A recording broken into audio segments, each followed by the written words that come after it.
Dear learners, আশা কৰো সকলোৱে ভালে আছে। তো আজিৰ এটা ইম্পৰ্টেন্ট টপিকস লৈ আহিছো। আজি টপিকসটো হৈছে যে অসমীয়া ভাষা ল্যাঙ্গুৱেজ যেটো আছিল আসামিজ ল্যাঙ্গুৱেজৰ আজি এটা পাৰ্ট লৈ আহিছো। আজি পাৰ্টটো হৈছে পাৰ্ট নম্বৰ 5। তো আগতে যেখিনি আলোচনা কৰিছো হয়তো যিসকলে ভিডিও কিটা চোৱা নাই মই ৰিকুৱেষ্ট কৰিছো সকলোৱে মোৰ টেকনো ইনফো চেনেলৰ প্লেলিষ্টত গৈ আপোনালোকে ভিডিও কিটা চাব পাৰিব। আসামিজ ল্যাঙ্গুৱেজ নেম দিয়া আছে প্লেলিষ্টত। তো তাত গৈ আপোনালোকে চাব পাৰিব গোটেইকেইটা ভিডিও সিৰিয়েল দিয়া আছে। তো আজি পাৰ্ট নম্বৰ হৈছে 5। তো মই এনেকৈ সিৰিয়েলি পাৰ্ট ওয়াইজ দি থাকিম। আপোনালোকে মোৰ চেনেলটো সাবস্ক্ৰাইব কৰিব, যিসকল নতুন সাবস্ক্ৰাইব কৰিব আৰু যিসকলে আগৰ পৰা সাবস্ক্ৰাইব কৰি আছে তেখেতক মই অশেষ ধন্যবাদ জ্ঞাপন কৰিছো। আৰু আপোনালোকে মোৰ ভিডিওটো মই যিকেইটা কন্টেন্ট আপডেট দিম আপোনালোকে গোটেইকেইটা কন্টেন্ট মই ৰিকুৱেষ্ট কৰো আপোনালোকে সকলোৱে শেয়াৰ কৰিব যাতে সকলোৱে চাব পাৰে। আৰু আপোনালোকৰ যিকোনো আহিবলগীয়া কম্পিটিটিভ এক্সামৰ কাৰণে খুবেই এটা হেল্পফুল বা ইনফৰমেটিভ ভিডিও হিচাপে মই আশা কৰিছো যাতে আপোনালোকৰ এটা ইনফৰমেটিভ ভিডিও হ'ব বুলি আশা ৰাখিছো। তো আজিৰ যেটো কন্টেন্ট সেই কন্টেন্টত মই ডিসকাশন কৰিম, যিখিনি আলোচনা কৰিম খুবেই ইম্পৰ্টেন্ট। ভিডিওটো অলপ লং হ'ব, আপোনালোকে পলম নকৰাকৈ ভিডিওটো সম্পূৰ্ণলৈকে চাব, স্কিপ নকৰিব। স্কিপ কৰিলে হয়তো আপোনালোকে গম নাপাব ক'ত কি মই লিখিছো নোটবিলাক। তো গোটেইখিনি আপোনালোকে চাব বুলি মই আশাবাদী। তো বলক আজি ভিডিওটো পলম নকৰাকৈ মই আৰম্ভ কৰোঁ। আৰু আজিৰ ভিডিওটো হৈছে এজন ষ্টুডেন্টে মোক কমেন্ট কৰি জনাইছে যে আসামিজৰ ওপৰত ল্যাঙ্গুৱেজৰ ওপৰত টপিকস লাগে। তো মই আজি তাৰ বাবে প্ৰস্তুত কৰিছো। হয়তো আৰু কেইটামান আছে আগৰ পৰা আছিলে, হয়তো সময়ৰ কাৰণে দিব পৰা নাই। মই লাহে লাহে দি আছো। এক্সাম খুবেই ওচৰত আৰু অহাকালি এটা নটিফিকেশন মই জাৰি কৰিম। অফিচিয়ালি অলৰেডি ৰিলিজ হৈছে, মই আপোনালোকক ভিডিওৰ যোগেদি জনাই দিম। সেইটো মই ৰেডি কৰি আছো। তো বলক ইমান দেৰি নকৰি ভিডিওটো আৰম্ভ। তো আজিৰ ফাৰ্স্ট কোৱেশ্চন হৈছে যোৰহাট সাৰ্বজনিক সভা কোন চনত অনুষ্ঠিত কৰা হৈছিল? এটো আছে যে উত্তৰ 1873 চনত অনুষ্ঠিত কৰা হৈছিল। 1873 চনত মনত ৰাখিব। 1873 চনত অনুষ্ঠিত কৰা হৈছিল। তো নেক্সট ভিডিওটো চাব। নেক্সট কোৱেশ্চনটো আছে কোৱেশ্চন নম্বৰ 2 আছে যে অসমীয়া ভাষা উন্নতি সাধিনী সভা কোন চনত অনুষ্ঠিত কৰা হৈছিল বা অনুষ্ঠিত হৈছিল? এটো হৈছে 1888 মনত ৰাখিব। 1868 চনত হৈছিল। নেক্সট কোৱেশ্চন চাব। কোৱেশ্চন নম্বৰ 3 দিয়া আছে অসম এছ'চিয়েশ্যন কোন চনত অনুষ্ঠিত হৈছিল? যেটো অসম এছ'চিয়েশ্যন আছিল, অসম এছ'চিয়েশ্যনটো কোন চনত অনুষ্ঠিত হৈছিল? তো মনত ৰাখিব 1903 চনত অনুষ্ঠিত হৈছিল। মনত ৰাখিব 1903 চনত। নেক্সট কোৱেশ্চন আছে কোৱেশ্চন নম্বৰ 4 দিয়া আছে যে অসম সাহিত্য সভা কোন চনত অনুষ্ঠিত হৈছিল? অসম সাহিত্য সভা কোন চনত অনুষ্ঠিত হৈছিল?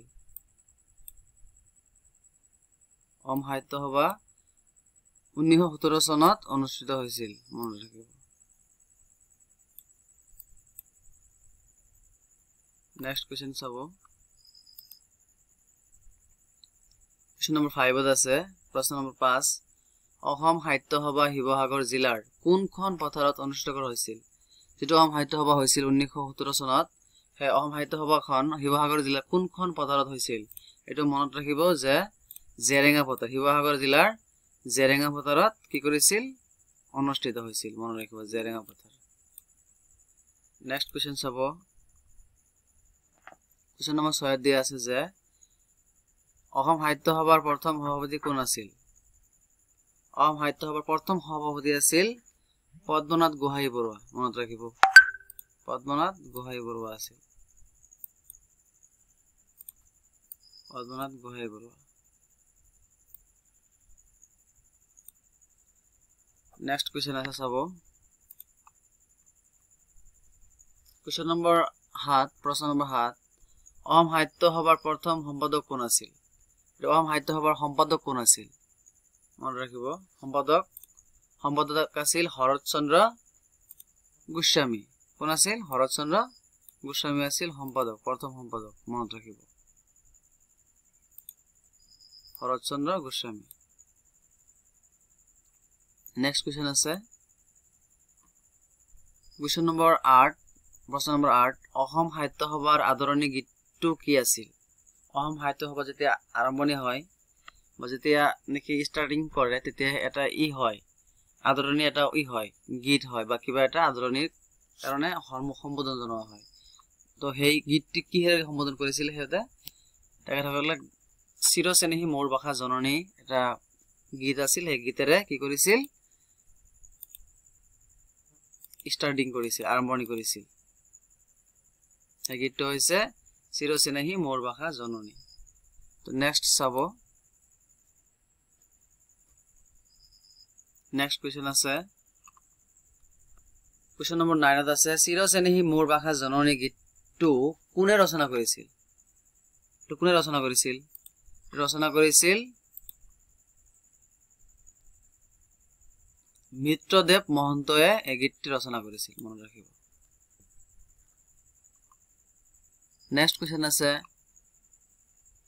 কোনে চিৰচেনেহী মোৰ ভাষা জননী গীতটোৰ নক্সা কৰিছিল যেটো নক্সা ষ্টাইল যেটো কৰিছিল আৰু হি যেটো মডেল কৰিছিল এটো কোনে কৰিছিল এটো কৰিছিল এটো যুগল দাসে কৰিছিল কৰিছিল মনত ৰাখিব নেক্সট কোৱেশ্চন আছে কোৱেশ্চন নম্বৰ 11 অসম সাহিত্য সভাৰ মুখ্য কাৰ্যালয় ক'ত অৱস্থিত যেটো অসম সাহিত্য সভা হৈছিল হেতু মুখ্য কাৰ্যালয় ক'ত অৱস্থিত এটো মুখ্য কাৰ্যালয় হৈছে যোৰহাটৰ চন্দ্ৰকান্ত সন্দিকৈ ভৱনত অসম সাহিত্য সভাৰ মুখ্য কাৰ্যালয় অৱস্থিত মনত ৰাখিব নেক্সট কোৱেশ্চন চাব কোৱেশ্চন নম্বৰ 12 ত আছে যে কোন চনত অসম সাহিত্য সভা পত্ৰিকা যেটো আছিল এই পত্ৰিকাৰ নামৰ মুখপত্ৰখন প্ৰথম প্ৰকাশ হৈছিল 1927 চনত প্ৰকাশ হৈছিল মনত ৰাখিব নেক্সট কোৱেশ্চন চাব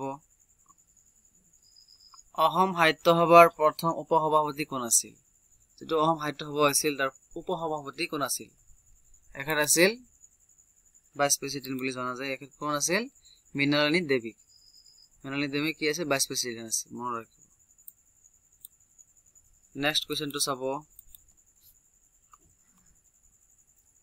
কোৱেশ্চন নম্বৰ 14 আছে অসম সাহিত্য সভাৰ প্ৰথম সাধাৰণ সম্পাদক কোন আছিল অসম সাহিত্য সভাৰ প্ৰথম সাধাৰণ সম্পাদক আছিল যাদৱ চন্দ্ৰ শৰ্মা কোন আছিল যাদৱ চন্দ্ৰ শৰ্মা মনত ৰাখিব নেক্সট কোৱেশ্চন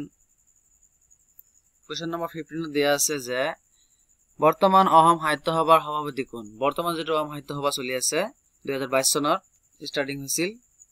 ষ্টাৰ্টিংত হৈছিল হেতু সাহিত্য সভাৰ সভাপতি কোন আছিল বৰ্তমান লৈকে চলি আছে এখেত আছিল ডক্টৰ সূৰ্যকান্ত হাজৰিকা আৰু এইটো সভা অনুষ্ঠিত হৈছিল নাৰায়ণপুৰৰ লক্ষীমপুৰৰ নাৰায়ণপুৰত অনুষ্ঠিত হৈছিল মনত ৰাখিব এটো ইম্পৰ্টেন্ট নেক্সট কোৱেশ্চন চাব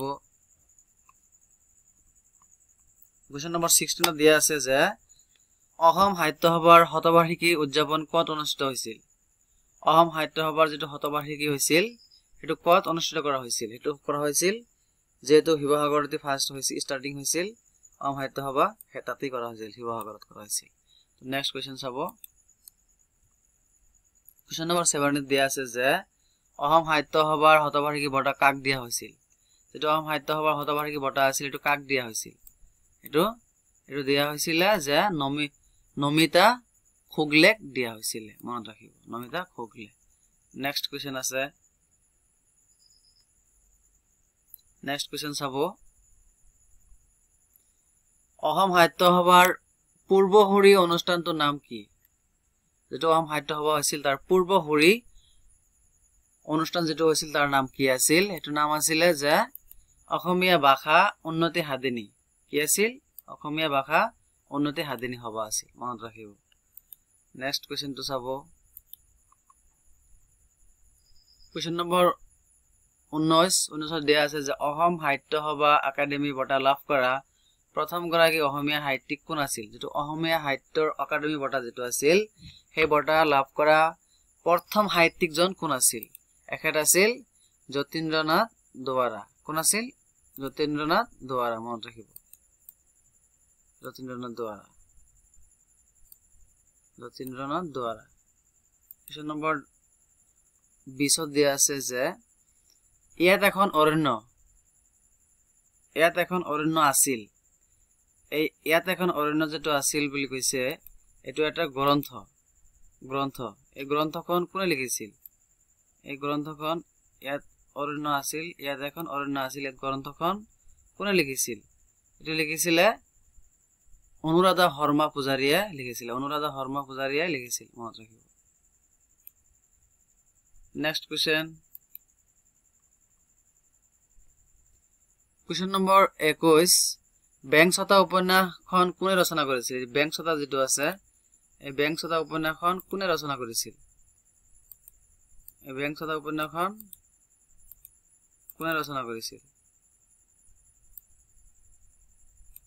ৰচনা কৰিছিল অপূৰ্ব কুমাৰ শৰ্মাই ৰচনা কৰিছিল 2020 চনত মনত ৰাখিব next question to sabo প্ৰশ্ন নম্বৰ 22 কাইলৈৰ দিনটো আমাৰ হ'ব এই কাইলৈৰ দিনটো আমাৰ হ'ব যে আছে এই কবিতাটোৰ কোনে লিখিছিল অনন্ত তাতীয়ে লিখিছিল এই কবিতাটো কোনে লিখিছিল অনন্ত তাতীয়ে লিখিছিল মনত ৰাখিব অনন্ত তাতী question নম্বৰ আছে 23 দিয়া আছে যে কথা ৰত্নাকৰ উপন্যাসখন কোনে ৰচনা কৰিছিল কথা ৰত্নাকৰ উপন্যাস যেটো আছিল এই উপন্যাসখন কোনে ৰচনা কৰিছিল ধ্ৰুৱজ্যোতি বৰুৱাই ৰচনা কৰিছিল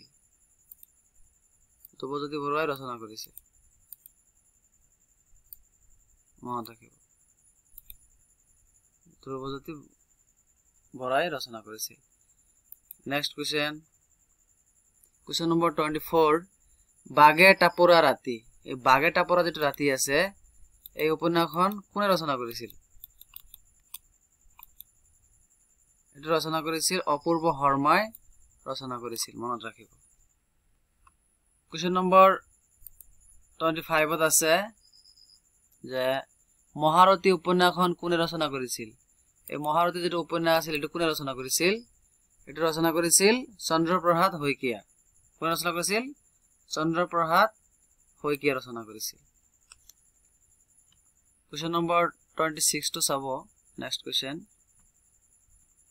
25 or 6 হৈ আছে 7 হৈ আছে question নম্বৰ 27 সুদীৰ্ঘ দিন আৰু ৰাতি নামৰ কবিতা কোনে ৰচনা কৰিছিল সুদীৰ্ঘ দিন আৰু ৰাতি নামৰ কবিতাটো ৰচনা কৰিছিল নিৰ্মল প্ৰভা বৰদলৈয়ে ৰচনা কৰিছিল এটো নিৰ্মল প্ৰভা বৰদলৈয়ে ৰচনা কৰিছিল মনত ৰাখিব